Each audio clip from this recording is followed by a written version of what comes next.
নমস্কাৰ বন্ধুসকল, মই আজিৰ এই ভিডিঅ'টোত আপোনালোকৰ লগত আলোচনা কৰিম যে আপোনালোকে যিসকলে চৰকাৰী ঘৰ পাবৰ কাৰণে আপোনালোকে জিঅ' টেগ কৰিছিলে, তো আপোনালোকৰ কাৰণে কিন্তু এটা ভাল খবৰ। আপোনালোকৰ সকলোৰে মনত এটাই প্ৰশ্ন, আপোনালোকে যিসকলে জিঅ' টেগ কৰিছিলে, জিঅ' টেগ বেনিফিচিয়াৰীসকলে, হিতাধিকাৰীসকলে আপোনালোকৰ মনত এটাই প্ৰশ্ন যে আপোনালোকে জিঅ' টেগ ঘৰখন আপোনালোকে কেতিয়া লাভ কৰিব পাৰিব, কিমান টকা বাজেটৰ ঘৰখন লাভ কৰিব পাৰিব, কেনেকুৱা ডিজাইনৰ ঘৰখন লাভ কৰিব পাৰিব, আৰু সেই ঘৰটোৰ আপোনালোকৰ সেই জিঅ' টেগ ঘৰটোৰ আপোনালোকৰ বাজেটটো কিমান টকা হ'ব, প্ৰথম কিস্তি কিমান টকা হ'ব। আপোনালোকৰ মনত এইকেইটাই কুৱেশ্যন, এই কুৱেশ্যনৰ আনচাৰ মই আজিৰ এই ভিডিঅ'টোৰ জৰিয়তে আপোনালোকক দিম।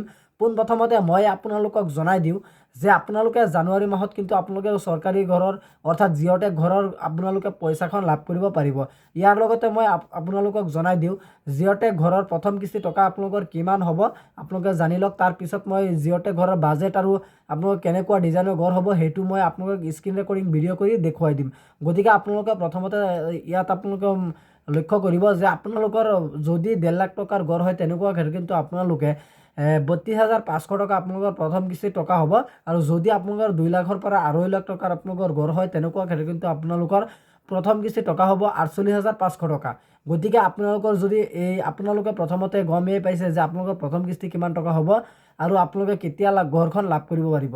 মই এতিয়া আপোনালোকক জনাই দিম বা দেখুৱাই দিম যে আপোনালোকৰ মানে জিঅ' টেগ ঘৰৰ বাজেটটো আপোনালোকৰ কিমান টকা হ'ব, কেনেকুৱা ডিজাইনৰ ঘৰ হ'ব।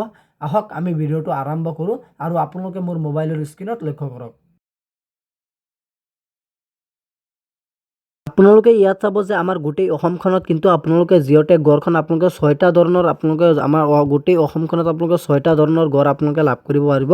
আৰু ঘৰখন কিন্তু আপোনালোকৰ ইয়াত বিভক্তি কৰা হৈছে A01, 02, 03, A04, A05 আৰু A06ত কিন্তু আপোনালোকৰ এই ঘৰখিনি আপোনালোকৰ আমাৰ গোটেই অসমখনত আপোনালোকে লাভ কৰিব পাৰিব।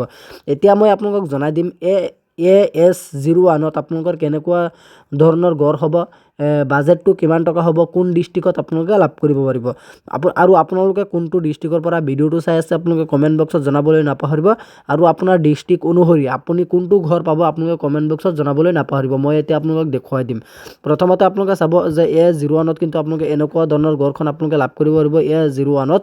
আৰু A01ত কিন্তু আপোনালোকৰ কোনকেইটা ডিষ্ট্ৰিক্ট পৰিছে, বৰপেটা, নলবাৰী, দৰং, মৰিগাঁও, কামৰূপ, নগাঁও, গোলাঘাট আৰু চাউথ অফ শোণিতপুৰ। গতিকে আপোনালোকে এইকেইটা ডিষ্ট্ৰিক্ট পৰিছে। আপুনি কোনটো ডিষ্ট্ৰিক্টৰ পৰা হয় সেই ভিডিঅ'ৰ কমেণ্টত আপোনালোকে জনাই দিব।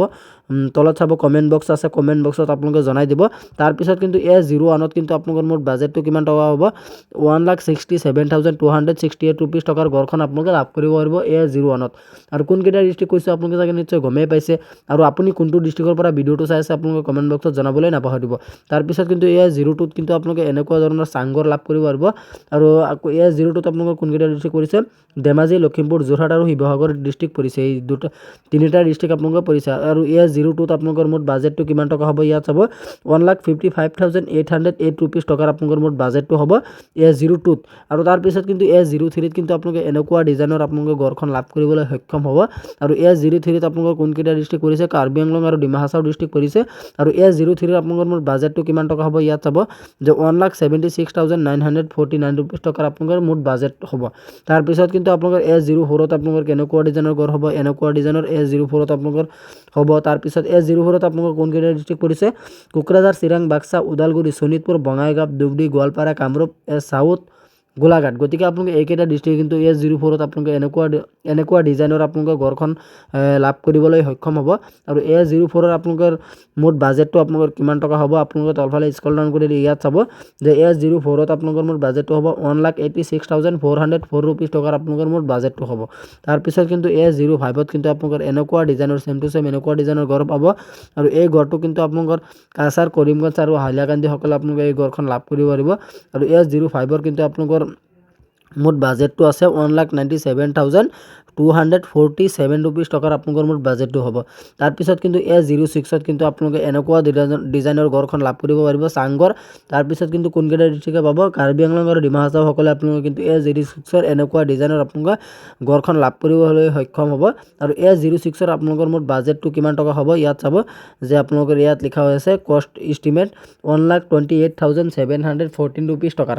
ইয়াৰ লগতে মই আপোনালোকক আৰু এটা কথা জনাই দিওঁ যে আপোনালোকৰ সকলোৰে জনা দৰকাৰ যে আপোনালোকে যিমান টকাই নাপাওক কিয় আমাৰ গোটেই অসমখনত কিন্তু আপোনালোকে 6টা ধৰণৰ গড় লাভ কৰিব পাৰিব আৰু এই 6টা ধৰণৰ গড় কিন্তু আপোনালোকৰ বেলেগ বেলেগ ডিজাইনৰ গড় আৰু বেলেগ বেলেগ ডিষ্ট্ৰিক্টত কিন্তু আপোনালোকৰ বেলেগ বেলেগ বাজেটৰ গড় বাজেটটো সলনি কৰি দিয়া হৈছে আৰু আপোনালোকে যিমান টকাই বাজেট নাপাওক কিয় আপোনালোকে কিন্তু জব কাৰ্ডত একেবাৰে লাষ্টত কিন্তু আপোনালোকে 30,000 টকা লেবাৰ মিস্ত্ৰীৰ খৰচাৰ বাবে আপোনালোকে লাভ কৰিব পাৰিব আৰু জিঅ'টেক ঘৰৰ বিষয়ে আপোনালোকৰ যদি আৰু কিবা জানিবলগীয়া বা সুধিবলগীয়া কুৱেশ্যন থাকে বা আপোনালোকে যিসকলে পুৰণা ঘৰৰ হিতাধিকাৰী হয় যদি আপোনালোকে এতিয়া পইচাখন লাভ কৰিব পৰা নাই প্ৰথম কিস্তি বা দ্বিতীয় কিস্তি বা তৃতীয় কিস্তি যদি আপোনালোকে লাভ কৰিব পৰা নাই তেনেহ'লে আপোনালোকে মোক কমেণ্ট বক্সত জনাবলৈ নাপাহৰিব মই আপোনালোকক সঁহাৰি দিবলৈ চেষ্টা কৰিম গতিকে আজি ইমানখিনি আছিল আপোনালোকক দিবলগীয়া ইনফৰমেশ্যন আশা কৰিছোঁ ভিডিঅ'টো চাই ভাল পালে যদি ভিডিঅ'টো চাই ভাল পালে তেন্তে ভিডিঅ'টোত এটা লাইক কৰি দিব আৰু আপুনি যদি আমাৰ চেনেলত নতুন আছে প্লিজ আমাৰ চেনেলটো ছাবস্ক্ৰাইব কৰিবলৈ নাপাহৰিব ধন্যবাদ থাকিল সকলোলৈ জয় আই অসম।